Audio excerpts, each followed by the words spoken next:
You know the Bible has patriarchs, Abraham, Isaac, Jacob. But did you know Jacob had a daughter? Her name was Dinah, the only daughter of Jacob and Leah. She grew up in a complex family dynamic, with her mother, Leah, competing for her husband's affection alongside her sister, Rachel, Jacob's second wife. She wasn't just the girl, she was curious, brave, sick of tent life, but unlike her brothers, she barely gets a voice. And her story, it changes everything.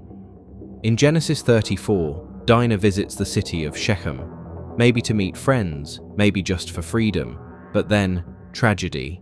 In the city, she's taken, violated, by Shechem, the prince. And suddenly, her story isn't hers anymore. It becomes a war story, a revenge story. Shechem sees her, takes her, loves her maybe, violates her definitely, and then wants to marry her like nothing happened.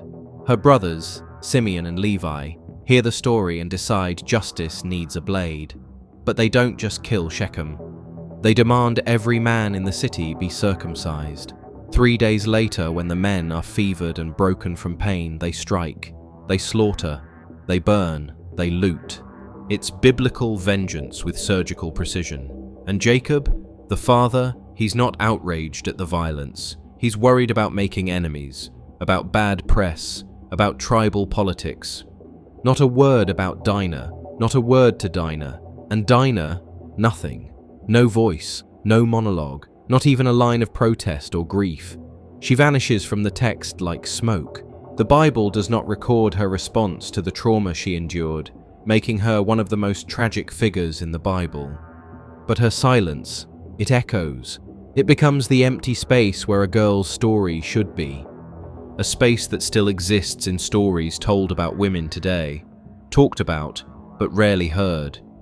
Dinah wasn't just a symbol, she was a person.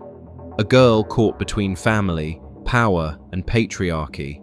Her story highlights the silence and victimization of women in ancient texts, where they were often seen as property rather than individuals with agency. And the silence around her is the loudest part of her story.